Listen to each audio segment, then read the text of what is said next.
The clock has started.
Goal.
Good evening, ladies and gentlemen. Welcome to another exciting Vobie One-Eye Kenobi Showbie with me, Richard Vobes. Yes, May the 20th, I was at a party.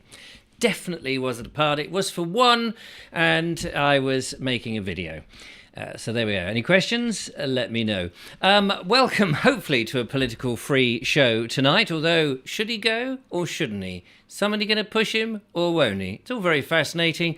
However, let's not worry about that too much this evening. Everyone else has been talking about it, and to be honest with you, I'm a bit sick about it. It's just, it's fascinating situation. So, the house is yours. Had a lovely show last night with Dan Osborne. Thank you, Dan, for coming in. It was lovely to see you.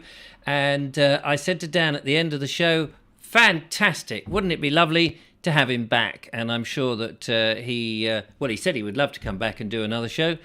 And I said, yeah, on the condition that you stop going on about your YouTube channel all the time. Mind you, it was me that was the problem there. I kept asking him all those questions. Anyway, never mind all that. So it's lovely. We've got Ricky coming in on next Tuesday. And the Tuesday after that, it could be you. Fancy coming in on the show?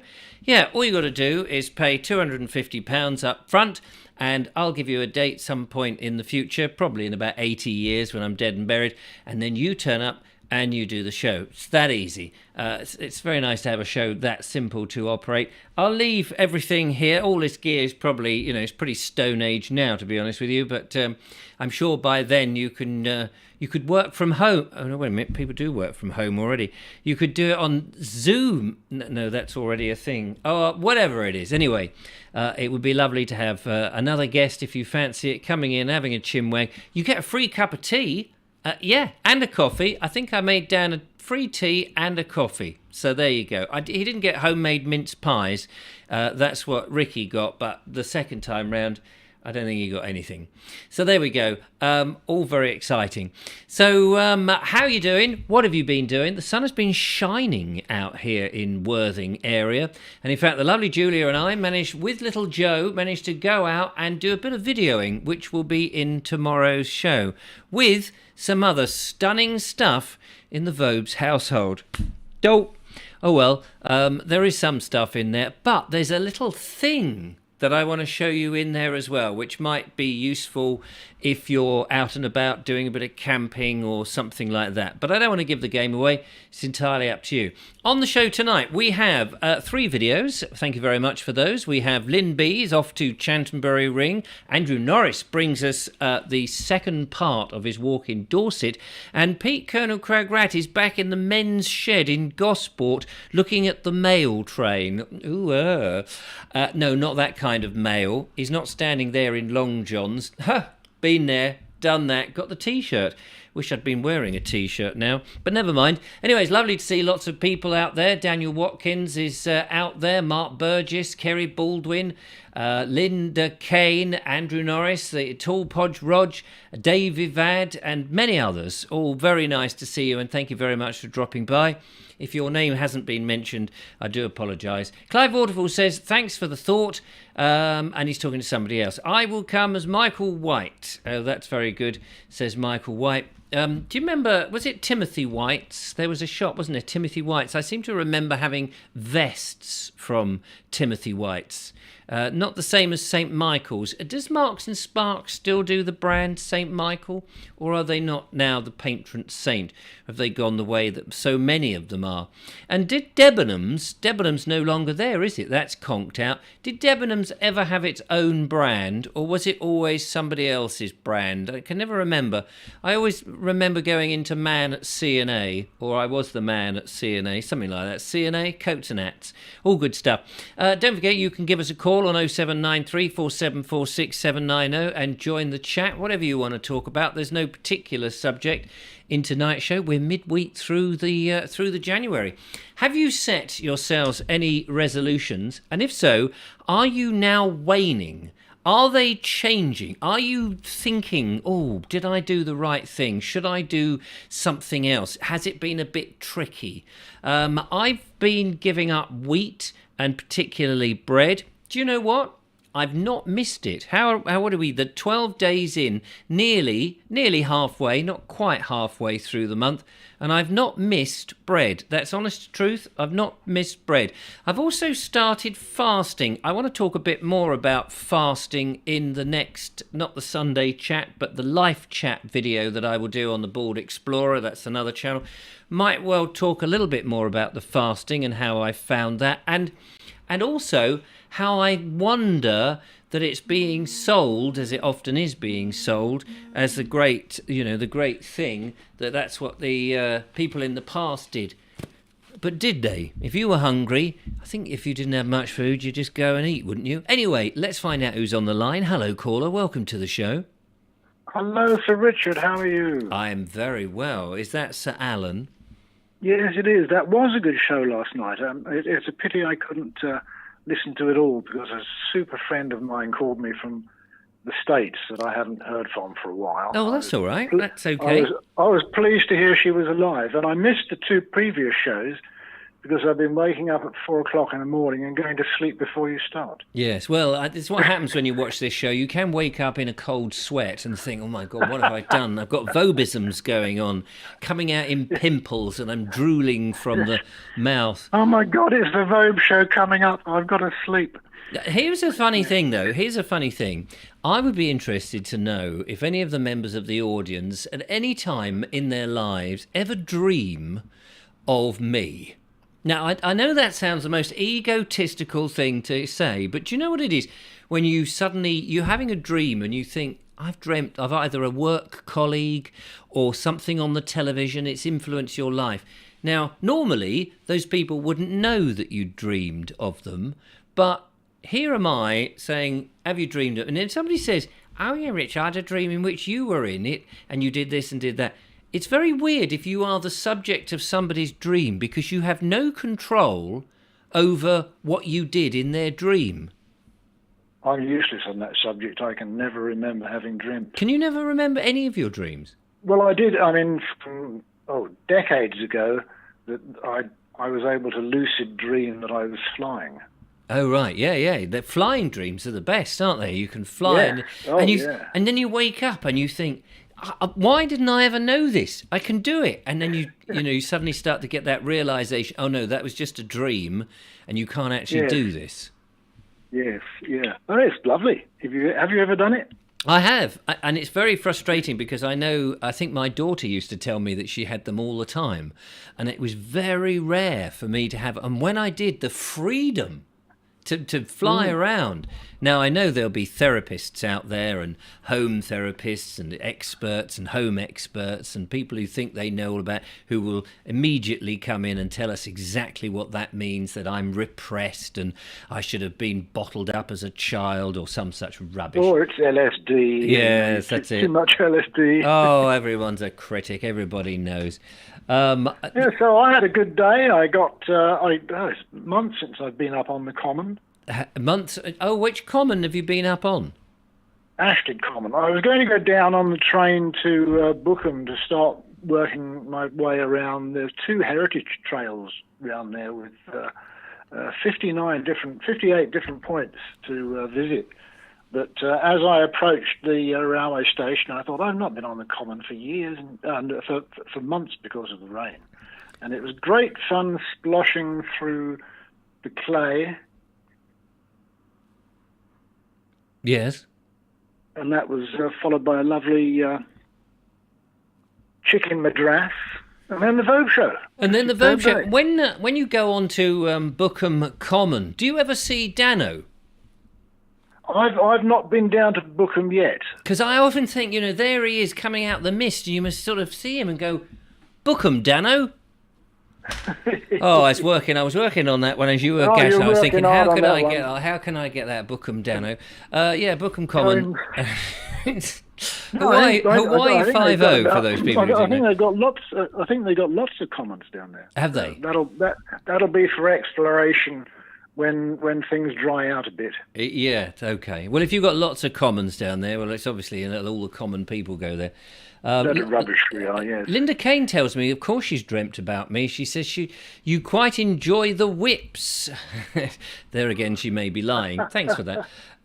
Daniel Watkins says, had a lot of nightmare dreams. Well, yes, I suppose if I'm in them, you could class them as a nightmare. That's very true. Clive Waterfall says, wouldn't a dream with Richard be a nightmare? Yes, thanks very much for that, Clive. Much appreciated. Yes. And locked in the basement with Eric. A Daily Walker says, I've got little face sculptures in my bathroom that remind me of Richard. Yes. I've always had that weird sense. The other thing that goes through my mind about, not just people dreaming about you, but seeing you in a different context. And that is because I used to do my entertaining and juggling and unicycling and all of that. Very often at events, people would take photographs of me. They'd I'll be on stilts and they'd get a member of the family to stand next to me and then they'd take a picture. And I used to think at the time, I remember this, they'd take a picture and I would think somewhere in all sorts of different albums across the world, there's a picture of me. And, in a funny position, usually gurning at them on stilts, hello, like that. And They want to sign your head. yeah, I just think it's very strange that after a while, you do that and you think, yeah, I'm actually in a lot of people's albums. And there they are, occasionally old granny comes round and says, oh, we went to the Isle of Wight, the old steam fair there. Look at that funny bloke on stilts. Yeah, Who was he? Who was he? And it's just weird to think that you are in He other signed my bra. Yeah, because normally you're in your friends and family's albums, but to be in albums across the world, so if somebody, died and their stuff went to a museum or a library or something, you happen to go into that museum, library or their archive, and you go and say, bloody hell, there's me. There's me. Look at that. There's me. Does that not strike you as weird, or is it just me that's making that seem weird? Doesn't happen to me. No, that's a shame. I can. Oh, I saw a little joke today. Have you been following the saga of Djokovic? Oh yes, the tennis Australia. player who's been either on the cusp of being thrown out because he's broken various Hasn't been rules. jabbed or something. Yes, that's it. Yeah, they said someone said he's the only tennis player to lose a Grand Slam when he only missed 2 shots. Ha ha! Very good, like what you did there. I'm not a great tennis fan. I think he's going to play, though. I don't think Australia will chuck him out over an administrative error. Well, I don't know what's going on in the world. Nothing seems to surprise me anymore, and it's a curious state of affairs now. And I wonder if people ever get surprised when they hear things in the news. We've gone through a lot of sort of trial and trauma recently, and we've been given all this black news from the mainstream media. It does make me wonder if anything they could announce which would actually make me go, oh my God, really? Because I just feel like I've got a defense mechanism. They could say in it, Martians have landed and they're taking over the planet. You just go, well, I don't know. Really? Do I believe that? Should I go on some nefarious website on YouTube or something and find out, is that really true? Are we all going to die? Do I believe it? Because we've just been told so many times that we're all doomed. That actually, if that sort of the boy who cried wolf, eventually something really terrible is going to happen, and we'll all just be going, yeah, well, whatever, mate. I'm not surprised. We won't be bothered. We won't be bothered. I still got to pay my taxes. I still got to go and try and put food in my mouth, and so on and so forth. Is there anything that's really surprised you in life? It does surprise. I mean, just thinking of COVID, it does surprise me what crazy predictions are made. The World Health Organization is now telling us that within a couple of months, 50% of the European population will have COVID. No, they won't, because 100% will be isolated. Oh, there you go. There you go. I did hear a news item that in something like the end of this century, we will all be living drastically longer. I just thought, that can't be true, because we're struggling to keep people who've got dementia alive at sort of late 70s and 80s. If we're going to live longer, unless we actually eat decent food and stop having processed foods and just relying on pills, we may be living longer, but we're not going to be alive, not in our head. We'll just be sort of vegetables, all lined up watching some god-awful rerun of the Vobes Show or something.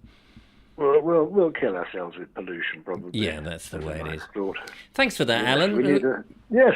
You've kicked the show off there on a lovely positive note, and I very much appreciate it. I'll let you get on with it. I'll let you get on with it to get the spirit of the show back up again. Yes, exactly. You look after yourself. Cheers, and you. Cheerio. Bye-bye.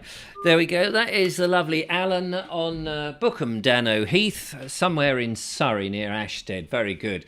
Connor MacLeod says Edinburgh is only an hour away, not from Worthing, it isn't. And Michael White says, get COVID, get better, get over it. Exactly. Move on. We're waiting really for the next big thing. What's it going to be? The smart motorways now, another big cock up. It does seem that we've gone through a whole series of, we told you it wouldn't work, but you had to plough on with it anyway. Don't you think? It's like we've been...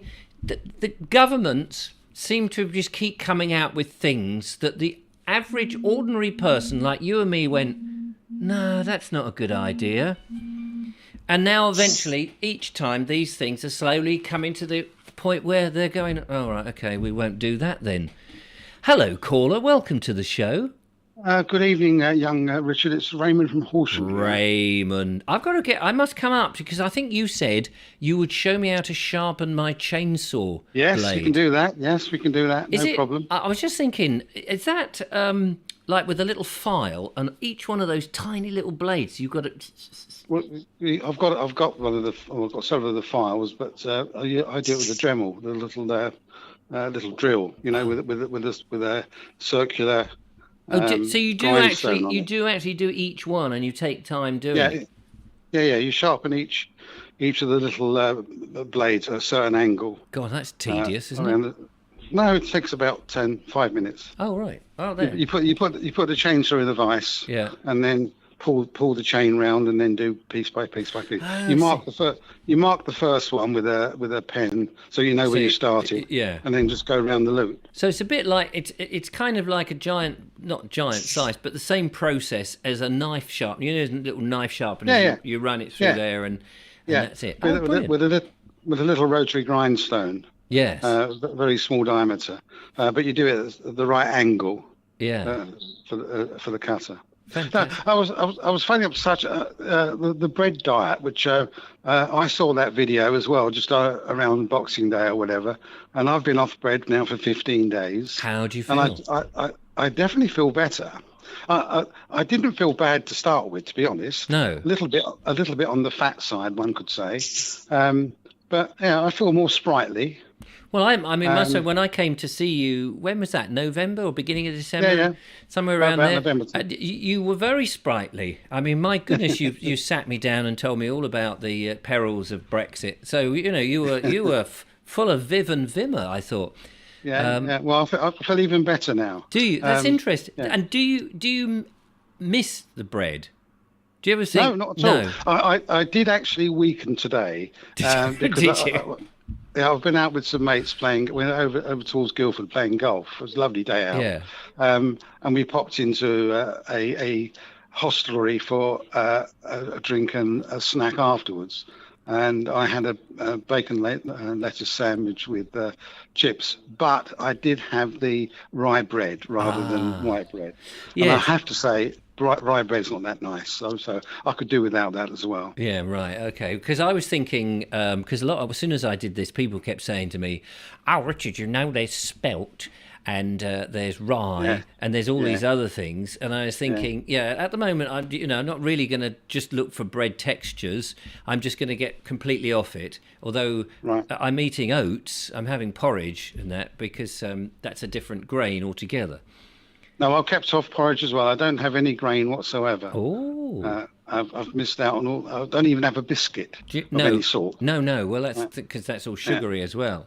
Yeah. Oh, well done you. How exciting. But I do measure my blood pressure on a daily basis, and that tends to go up and down a bit, but it has been consistently lower for the past week or so. So it's having some effect, I think.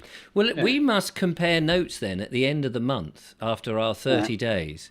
Absolutely. Because we're not quite halfway through, and I wonder how long it takes the body to sort of go, hang on a minute, we're not having that thing that we normally have. Okay, I can cope with that. And then, do you know, I don't miss it. No, that's fine. But I suppose I haven't missed it, apart from I went with Mr. Suggett on the Veg Grow podcast on a little trip in his new camping van. We went up to the farm shop and I bought some meat and various fresh veg and stuff, and he bought this chicken and ham sandwich, which he told me was delicious, and he sat there with it, and there was 2 bits to it, and he said, "Do you want one half?" I said, "I can't because it's got bread." Yeah. And I looked at it and I thought, it does look nice, but I didn't have the pang for it. You know, I could just easily turn my nose up and look down at him and go, "You poor thing, eating that bread, poor sod." But he didn't look poor at all eating that. He was very fulfilled. Bless him. Yeah, so. I think in the long run, it's obviously okay to have some bread, but not eating it in large quantities. Like exactly.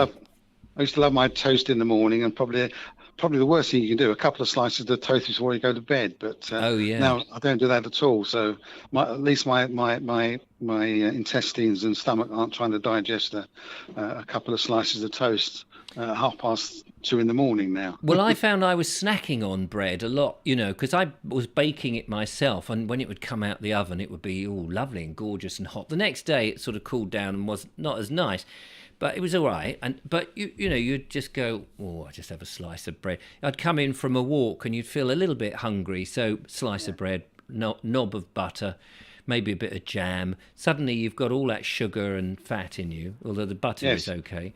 But, you're gobbling that up. And it became, because I'd stopped eating biscuits and things, it became the thing that I would go to because it was just easy to cut a slice of bread off. Yeah. Now I can't do that. So I'm sort of, I'm just eating too many nuts. That's probably the thing. Right. I'm also having a couple of sips of that apple cider vinegar as well, which I think helps as well. Oh, right. Apple cider. I haven't tried that. Is that nice? Well, no, it's not. Nice is not the word, but it's very sharp. It's like it's sucking a lemon nice. Oh, right. Yeah, it's that sort of. But I have it with because I don't have toast with breakfast now. I tend to have like mushrooms and a piece of bacon or whatever. And I now put some apple cider vinegar on that, which gives it a bit of sharpness. It's quite pleasant, actually. Apple cider vinegar on the mushrooms and bacon? Yes, only a little bit. Yeah, like a teaspoon or something. Absolutely, yeah. Exactly right. Oh, that's interesting. And so that's what does that come in? A little bottle? Yeah, I've got it in a litre bottle, but you can get smaller bottles than that. Yeah, right. Absolutely. A lot of these health shops do that sort of stuff. Apple cider vinegar. It's got to be the natural stuff. It's cloudy, not clear. Not clear. Oh, right. It's got all the gubbins in it, if you know what I mean. Yes. Yes. Au natural. Oh, very natural. Yeah, I'm just trying to find something that's got. It won't let me go. Bloody websites with their stupid apple cider vinegar benefits. Here we go. Let's have a look at that. Hang on, just bear with me. Go over to here on this. There's more. Manage the. I don't want all your cookies. Oh, God. It's a nightmare, isn't it? Oh, allow. Yes, it is. In the end, I just go, I'll just put the spam thing to get rid of it. Apple cider vinegar, mostly apple juice, but adding yeast turns the sugar in the juice to alcohol. This process is fermentation. Bacteria turn the alcohol into acetic acid. Is that right? Acetic acid? Yeah. It gives the vinegar its strong, sour, and and strong taste, whatever. So what's it good for? Apple cider. The benefits, here we are. Vinegar has been used for remedies, blah, blah, blah. Treats dandruff, apparently, weight loss and heart health. One study found that the vinegar improved blood sugar and insulin levels with people in type 2 diabetes.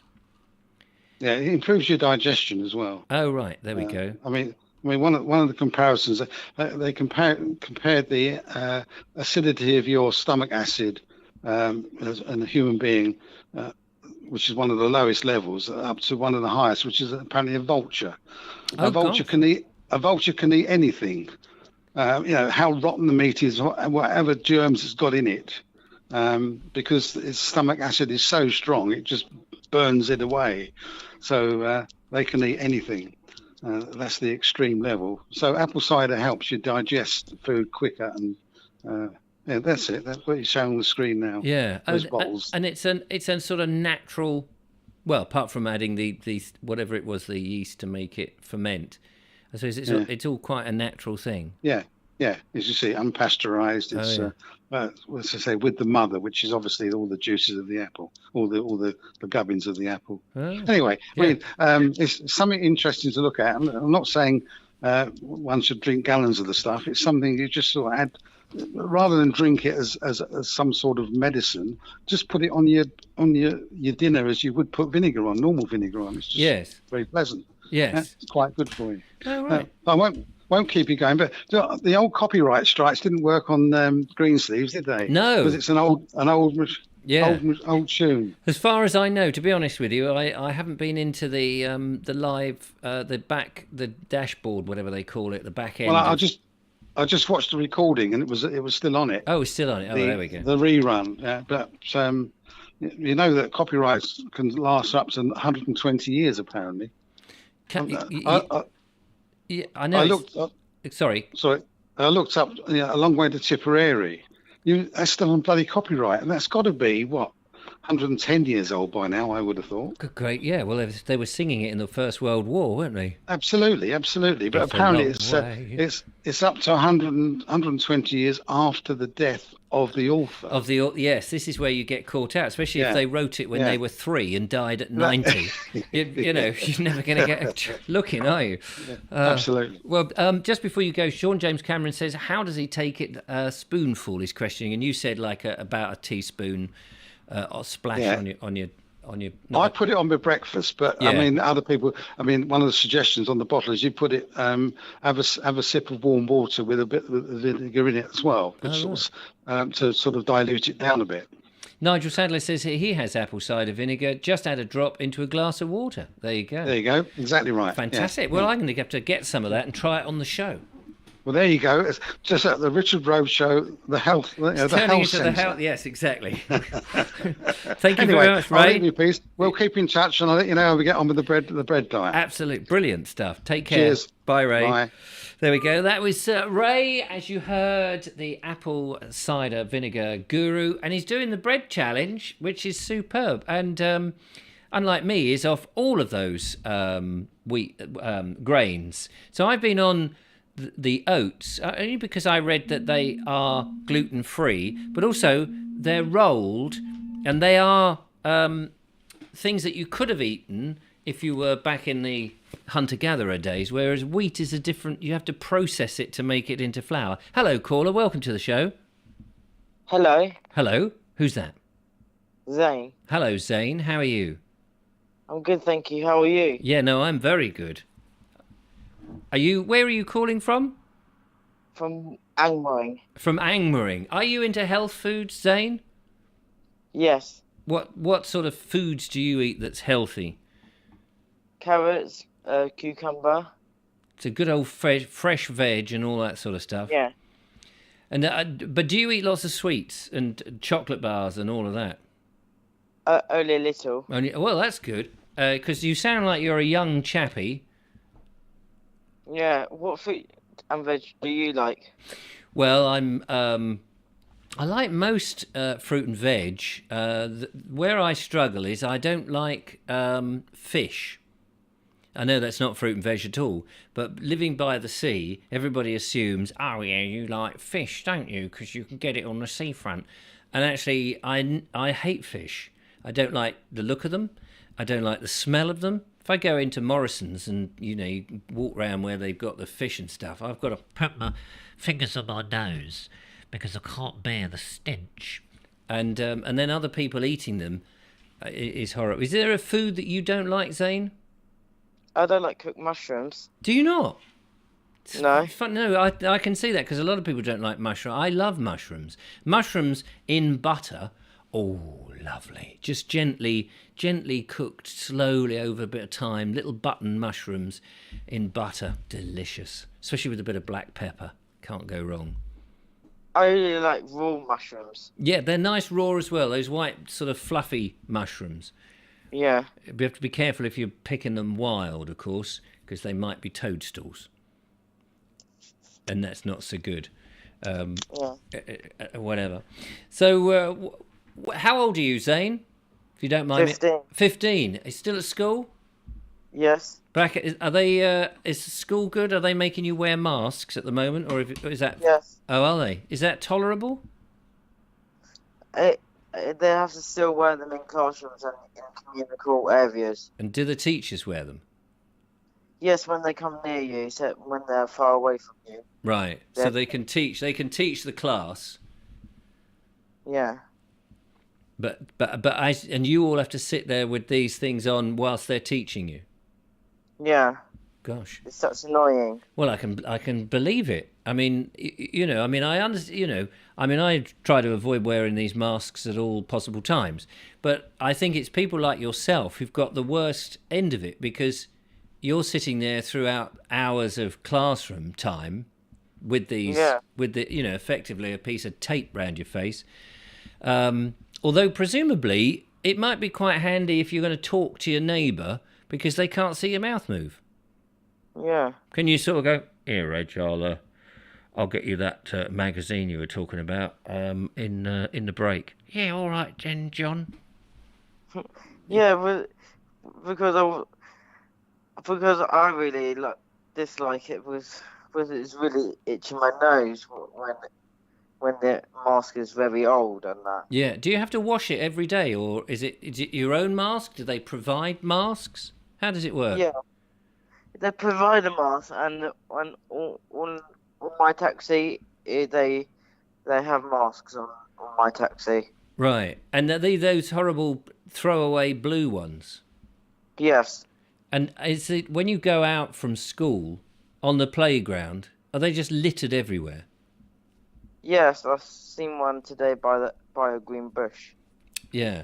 I mean, presumably in the class, in the playground, there'll be a bin that they say, put your masks in this bin.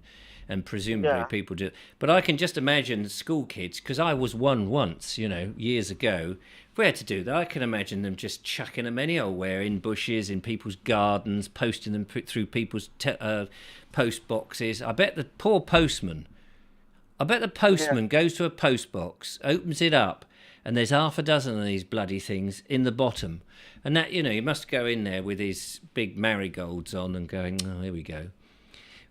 Yeah. No stamp on them, no address, no return address. Please return if undelivered to my face. All right. Yeah. Have you been to the Burlington before? The Burlington? Yeah. The hotel on the Stein, or the Steen. I have been there, yeah. Yeah. Have you? Yes, I have plenty of times. What takes you there?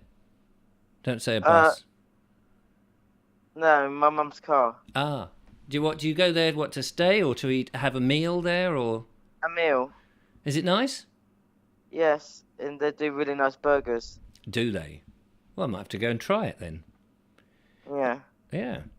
Is it expensive? Well, you wouldn't know because you don't suppose you pay for it. No, no, I don't pay for it. No. My mum pays. Ah, well, good old mum. Well, listen, Zane, I've got to play some videos now, but it's been lovely to talk to you. Thank you for calling. You're welcome. I'm actually watching the show. Are you? Yeah. Fantastic. That's what most people do. They watch the show and then they call in. I mean, it would be very random if they just called in and they had never watched the show at all. That would be odd. I'm just going to ring this number, just a vague number I've got here, see what happens. Yeah, I'm actually watching it right now. Look, you're actually right in front of me. Am I? Yes, I can see you. I can see you've got that T-shirt on again. You wore that T-shirt 3 nights running now. It's about time you changed it, isn't it? Which one? The one you've got on there with those words. I can't read the words. No, I changed it. Yeah? Yeah, well, that's all right then. Got to keep clean, haven't you? Anyway, Zane, got to go. Nice to talk to you. Look after yourself. I will. Say hello to your friend from me. Yeah, I will. Thank you very much. Yeah. All the best. All the best. Okay. Bye. Bye. There we go. That was Zane from Angmering calling in. Very nice to hear a younger voice on the show. Thank you, Zane. And make sure you change the T-shirt regularly. So there we are. Andy, Alan Sandell says they make glasses mist up. I don't know what he's talking about. And David Vad says Emile and the Detectives. Yes, I remember reading Emile and the Detectives. Only I couldn't read Emile when I always used to read it as Emily and the Detectives. It was very strange, but a great book, all set in France, as I remember it, with a gang of kids. They were good. John B says I have a bath once a month whenever I need it or not. Well, if you don't need it, it's a waste of hot water, I would say. You should do the old Vobes trick. Once a year is perfectly sufficient. Right, how are we doing? 140 viewers. Thank you very much. Don't forget to give us a thumbs up if you're watching, or a like, or whatever it is that you have to do, which would be grand. Mr. Mock is saying Candy Camera. Yeah, they were the days, weren't they? All good fun. Right, let's go into the video box then, shall we? So in this half of the show, we're going to go through our lovely videos, and we're going to start off with Andrew Norris, because he left us in the middle of nowhere where all the paths join together. He was in Dorset, or is it Dorsetshire? He looked for the special gap. He opened the box, and inside, Who knows? Let's find out what there was. Over to Andrew Norris in Dorsetshire. I found the box, I found the tin, plastic now, and I found the notebooks. And written on the front, all roads lead to Dorset Gap. Please leave your thoughts. Dorset Gap book. Notebook. More notebooks. These have aged. It's 2017. 2017. A man, a girl, a dog. What a glorious place. You can feel the old drovers bringing their animals over the ridgeways. This place touched many people.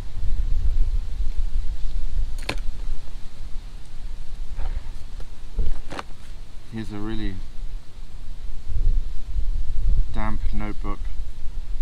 You can just make out this is 2019. Rob, Nick and Viv, walking in Dorset and enjoying the views. London boy.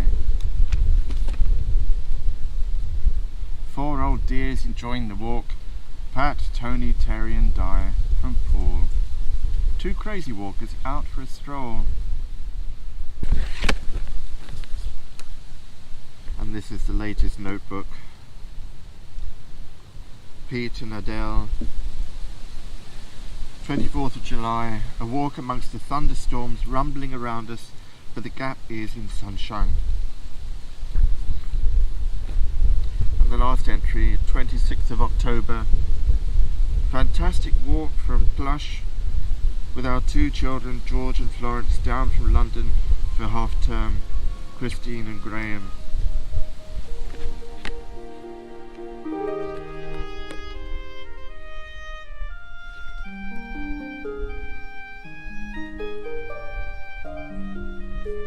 The date's day 28th.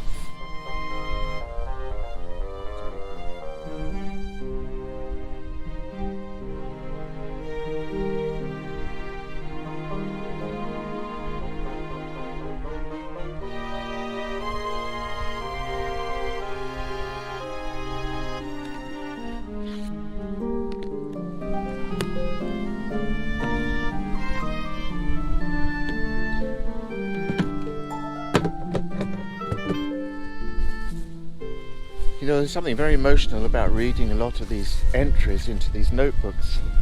People have come from all over the place just to experience being here and enjoying the ambience, this strange ambience here of these 5 drovers roads.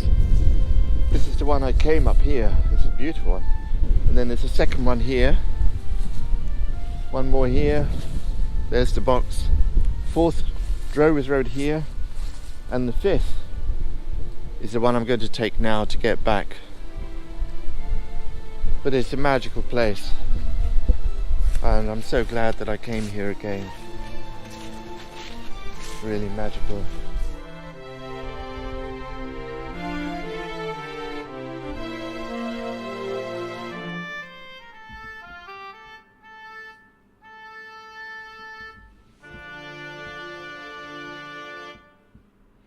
Well, there you go. How about that? How fascinating is that? Although I was thinking there, as you were reading the comments out, it's interesting, isn't it? I bet if you had access to the books of 100 or 150 years ago, I bet the comments would have been a lot more erudite and far more interesting than, you know, the sort of very quick one line sort of, yeah, lovely place, we came here in the rain, now it's whatever. I appreciate that people have done that, but there's no effort. And then I thought, as I was watching it, maybe if they built a desk, now I know that sounds a bit silly, but a desk, you know, out of some of the trees or something, and put it there so you could sit and actually write on a desk with not a quill pen as such, your little pen on a chain so nobody nicks it, but it would be quite good if they had a desk that was attached to a tree, not by nails or anything, but sort of roped in. So, the incentive so you could actually sit and contemplate. That would be quite nice. And also the other thought that went through my mind is what do they do with the older books? Because it seems like those books were deteriorating, that if anybody actually wanted to, if you'd written in real ink and they got damp, you wouldn't be able to read it, and then it would be lost for posterity. So fascinating, opens up a whole series of questions, and that's what we like on this. But well done, lovely, interesting place to go to with all those drovers' roads coming through. And clearly you weren't the only one to feel its magic, which is great. Joanna Jones says, wonderful, Andrew. Michael White, very interesting stuff. And David Vad says, nice one, Andrew. Lots of pats on the back and all of that. Colonel Cragratty says, usually the geocache boxes are well hidden, so you have to search it. Yes, that's not a geocache. That's a completely different thing, geocaching, because you need to have a little gadget to satellite direction finder so you know where you're going. Jackie Lowe says, that's what I was thinking about the entries. I wanted their thoughts. Perhaps they were too knackered. And that's exactly what was going through my mind. I was thinking, yeah, it's like when I film in a church and there's the visitor's book, and I very often don't bother to leave anything, because anything I leave is going to be a bit naff and quick. It's like, yeah, it's a lovely church. And what does that say? Whereas I feel if you had something to entice you to stay longer, to ponder, you might write something that is actually worth reading some 3 or 4 years hence. Woody Jenny says, very magical, Andrew. That is such a connecting idea, paints a picture. Because I was expecting, Andrew, for you to tell us what you had written, or as I think somebody said, did you draw a picture to go in there? That would have been great. Very often, I haven't got one up here. The cards that these coasters were made from, very often I'll leave those, not in phone boxes. I used to leave those in phone boxes when I was in London, anything to make an honest penny. But I used to leave these cards in places so that people would obviously look me up, and that's how we've got all the subscribers. You see, that's the secret of it. Anyway, thank you very much, Andrew, for that. This interesting, good talking point. We're going to go over to Chantenbury Ring now, from one magical place in Dorset to another magical place in Sussex. And Lynn B has been up to Chantenbury Ring, which of course has the old Iron Age hill fort on the top, the ring of beech trees planted by Charles Goring, beautiful, looking down across the Sussex Weald north towards Horsham and then the North Downs. And I think you can also just about look south, although Sisbury Ring is in the way, you can't quite see Worthing. But let's go and see where Lynn B went on Chantenbury Ring.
There we go.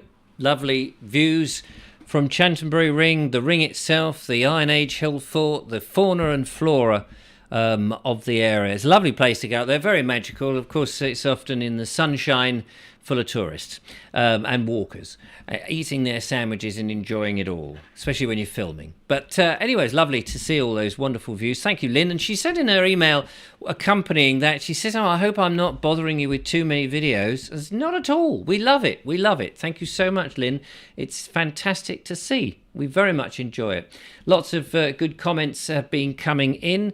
Mr. Mocky suggests that more pictures of me in my long johns could be placed in phone boxes. Yes, so maybe that's a way of making this show work. We have a telephone call on the old blower. Let's find out who that is. Hello, caller. Welcome to the show. Sean from London. Sean from London. How are you? How is London? I wanted to know, what are the rings? What rings? So there's what's it called? Chantenbury. Yeah, Chantenbury Ring. And then there's another ring. Sisbury Ring we have. So what are the rings? There's a gas ring. There's also they're Iron Age hill forts or Neolithic camp, and then an Iron Age hill fort at Sisbury. So they are usually on the top of hills. They're rings of earth that have been man-made back in the end of the Neolithic times and Iron Age times, to protect themselves as an enclosure.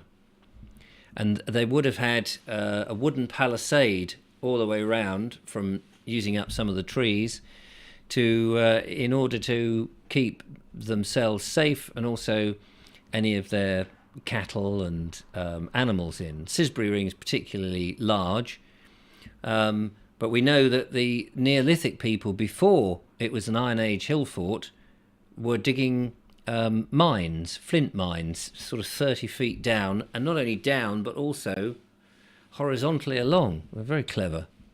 Have you ever thought about taking a metal detector with you? No, because I was told in no uncertain terms that metal detecting, my dad used to do a bit of metal detecting, it's a dodgy old thing, because if you find something of significant value, you could well be disturbing something that archaeologists ought to be recording, because I'm not an expert in that area. And although a lot of people do it, and a lot of people say, oh, well, yeah, but I'm only doing it as an amateur, and you never quite know what ground you're really going to disturb. And somebody told me that it was really not a good idea. Now, I know that other people are more respectful, and they, and I've interviewed somebody who found various interesting things and then reports all of that to the authorities, but a lot of people don't. You would think that they would have a device now that could scan the mountain. Well, that's true, yes. I guess there must be some very powerful metal thing. I mean, the thing when we used to go metal detecting, you could determine whether it was silver paper. So if somebody had eaten some chewing gum and taken the Wrigley's chewing gum silver paper and just chucked it and it got buried, that would give one tone. But if it was a coin, it would come out with a different tone. And I think now you can tell whether it's a silver coin, a bronze coin, all they have different. It's very clever stuff. I just want to read you something that I read in the paper. Go on. It says, several parties were summoned to court today for non-vaccinating their children. The parents. Yeah. The parents have been accused of ignorance of the law and who had been sent to jail for 7 days. So if you're ignorant of the law, I mean, we can all be ignorant, can't we? I mean, no, but what's interesting is this was on February the 1st, 1873. Oh. When the smallpox apparently was all over the place, and I was actually searching the newspapers for something to do with my old house, but this popped up because the person who lived next door apparently was sent to jail for a few days for so when I've heard people these days saying they will never make it compulsory, you sort of think, well, they did in the past, and they sent the parents to court. Yes. So therefore, the child is just left to fend for run through the himself. streets and catch the smallpox. Yeah. Yeah, there's the irony, isn't it? How interesting. But I just like to go back and have a look at the old newspapers, and I found a story of my great grandfather who had been hit in the back by the guy who was bringing the sweets to the local store back in 1904.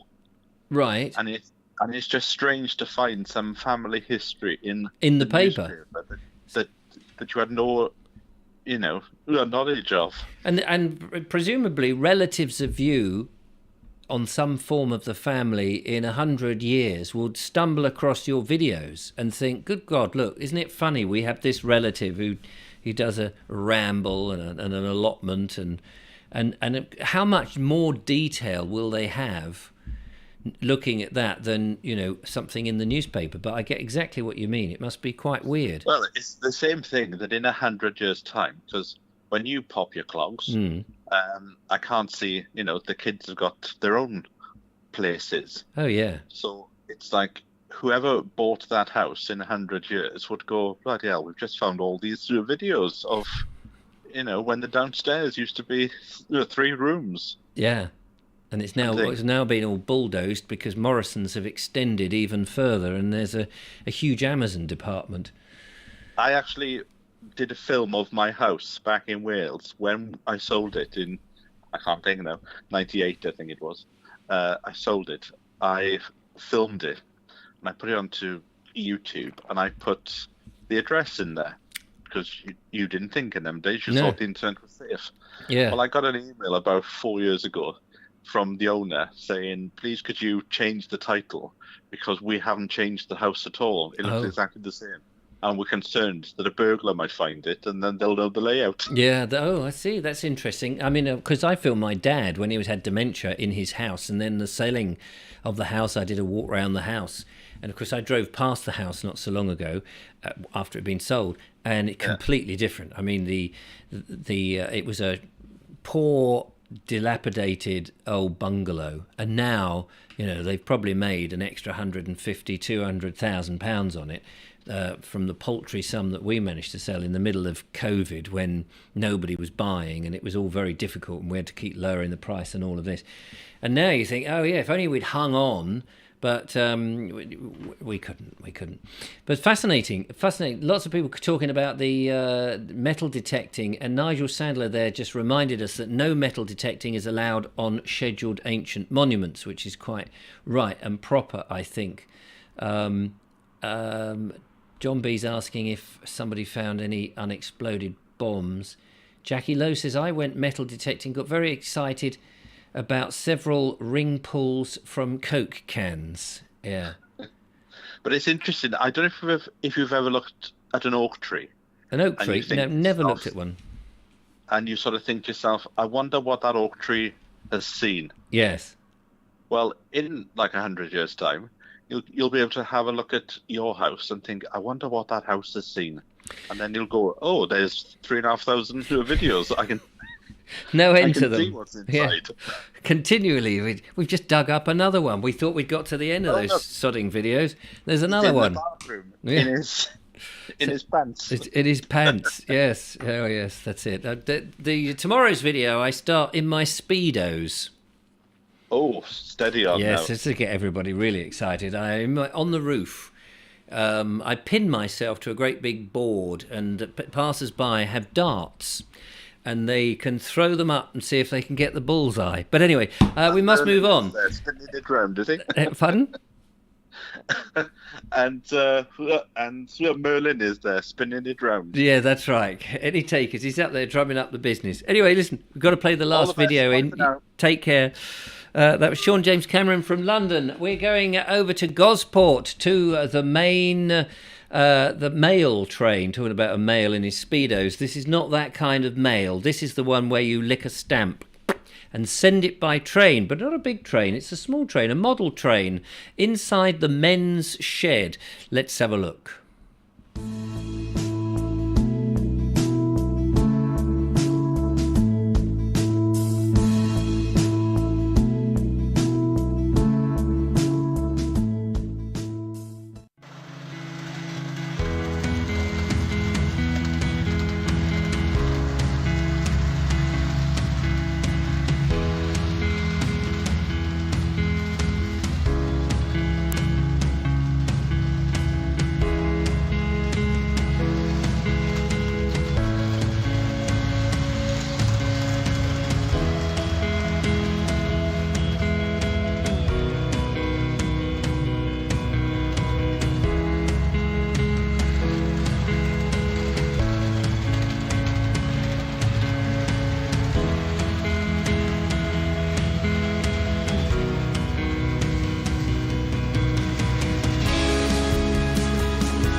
There we go. How about that? What an amazing layout that is.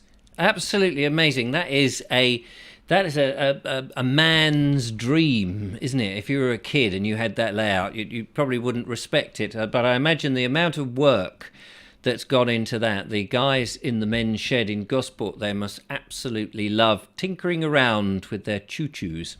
And talking about that, it's probably time for me to have a bath. So I'm going to go off and play around with my choo-choo. But it's been lovely to be here for you, fully dressed and clothed at just coming up to 9 o'clock UK time. The lovely Julia tells me that she'll be here on Friday this week, which is fantastic. As you know, she's had to change the times for various reasons, family reasons. So she'll be here on Friday.